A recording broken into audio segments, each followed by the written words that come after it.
어떻게 진단하느냐? 아까 이 각 요인별로 진단을 하시면 됩니다. 유전적인 소인이나 뇌 손상이 있으면 MRI 찍어보고 구조적인 기능적인 검사를 해보면 되겠고, 뇌파 검사를 통해서 경련이 어디서 실제 나타나는지 보는 거고, 또 직접적으로 보려고 우리 비디오 뇌파 모니터링 우리 병원에서 하는 이런 것을 하고, 그리고 이에 따라서 보수적인 현상, 기억력이 떨어진다든지 우울증이 있다든지 다른 문제가 있는지 검사에서 확인을 하게 되는 거죠. 각각 평가를 하지만 가장 중요한 것은 무엇입니까? 히스토리입니다.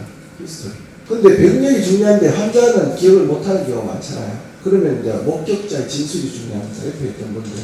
처음에 어떻게 시작했는지, 기억나는 게 어떤지, 환자가 바로 쓰러졌는지, 한쪽 팔이 먼저 돌아갔는지, 눈이 어떻게 됐는지, 이런 것들에 대한 기술이 중요하고, 어떤 상황에서 생겼는지, 대부분 화장실에서 생긴다 그런 경우도 많고, 어떤 경우는 앉았다 일어날 때 생긴다 그런 경우도 있고, 잘 때 생긴다 그런 경우도 있고, 잠 깰 때 생긴다 그런 경우도 있고, 상황에 따라서 정보가 있고, 그리고 요즘은 저희들 이야기하면 동영상을 좀 찍어 놓으라고 합니다.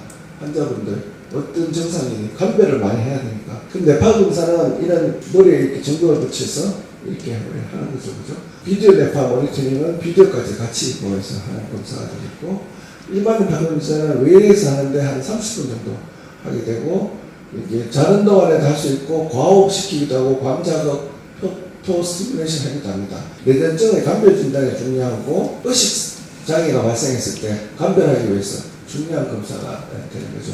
없는 상태에서 찍지만 이쪽 파란색, 빨간색, 파란색, 빨간색을 왜 했냐면 여기 홀수는 왼쪽이고 짝수는 오른쪽입니다. 왼쪽, 오른쪽, 왼쪽, 오른쪽도 있고, 여기 보시면 이렇게 뾰족한 뇌파가 보이지 않습니까?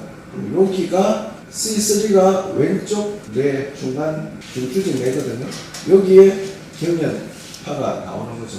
이런 소리를 보이면 이건 뇌전증입니다. 간질표가 있기 때문에. 비디오 뇌파 모니터는 아까 보시다시피 같이 촬영하는 것으로서 발작을 가장 감별할 수 있는 거죠. 왜냐하면 젊은 사람들은 백무용 진단스 때문에 이런 것도 많습니다. 환자의 정상이 쓰러진다 그러는데 정말 진짜인지 가짜인지 깨병인지 교도소에 있는 사람들도 많고, 감별하기 위해서 꼭 필요한 검사가 되겠죠. 그런 이벤트가 있을 때 보는 게 가장 정확하니까 그렇게 검사를 합니다. 이렇게 찍으면서 뇌파 발작파가 있는지 실제적으로 보아서 진단을 하게 되는 거죠. 정확하게 확인하여 분류 진단이 가능하고 감별 진단할 수 있는 거죠.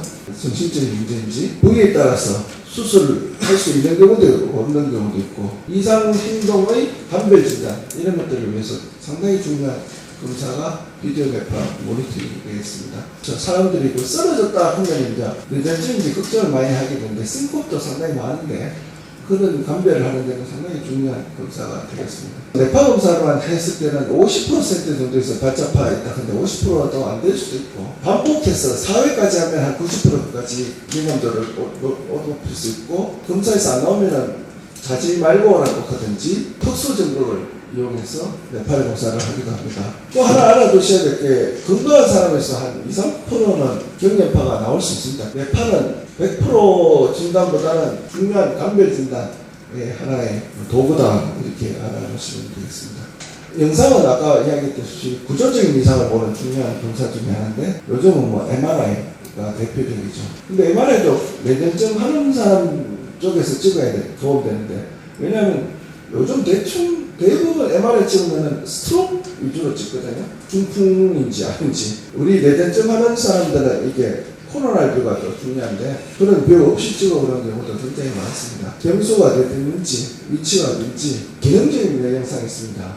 펑셔널 MRI에서 이동하는 부위가 어딘지, 언어 전투가 어딘지, 기억력 감당하는 부위가 어딘지, 혹은 그 부위하고 경련 기시부하고 관계가 어떤지, 이런 것들을 우리 영상으로 볼 수가 있는 거죠. 그런 검사들을 이렇게 다 하고 있습니다. 그래서 MRI 검사는 구조적 이상을 알아내는 영상 기법인데, 병변을 찾고 해부학적 위치를 알 수 있고, 우리가 가장 기대하는 해마경화증이 있다든지 DNPT2 형성증, 혈관기염, 대경색 뇌종양 등등을 판별해서 알 수가 있습니다. 그래서 MRI 보시면 이렇게 아까 얘기한 코로나19, 그죠? 이렇게 자랐습니다. 눈이 있고 코가 있고 옆에서 이렇게 자라보시면은, 요 보시면 여기 해마가 이렇게 있거든요. 여기 보시면 나오죠. 여기 보시면은 오른쪽 해마하고 왼쪽 해마가 보면, 왼쪽 해마가 오른쪽보다 좀 더 작고 하얗게 보이지 않습니까? 이렇게 보이면 여기 해마 경화증이 되고 해마 위축이 되겠습니다. 이게 척두엽 뇌전증 환자의 대표적인 MRI 소견으로서 이런 게 보이면은 이게 원인된 부위가 한 50%, 70% 많고 수술한다면은 요 부위만 잘라내주는 거죠.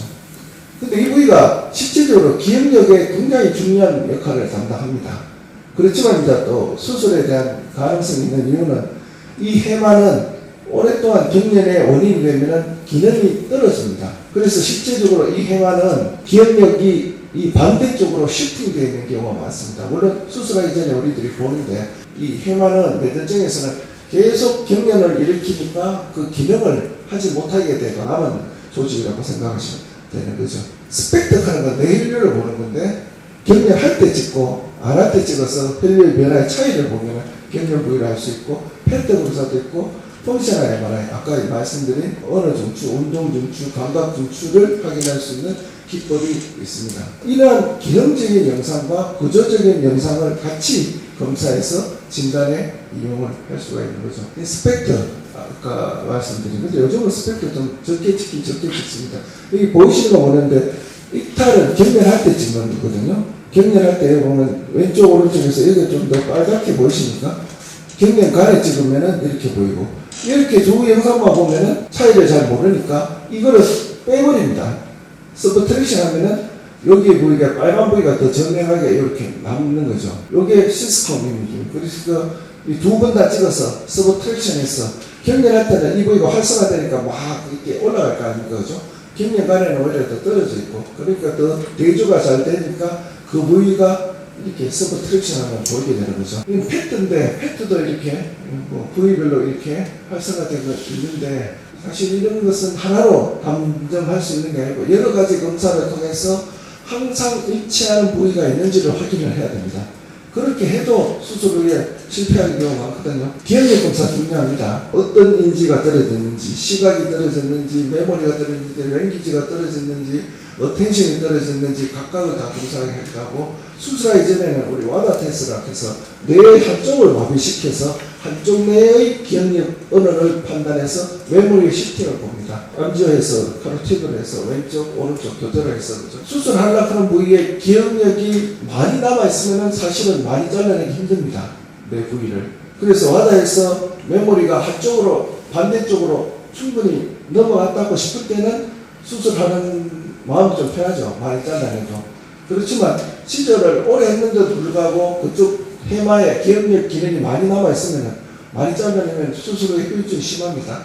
그런 것도 다 고려를 해야 되는 거죠. 정확하게 진단하기 위해서는 이런 병력이 중요한데 위치 변소를 알고 100% 정확한 건 없습니다. 그죠?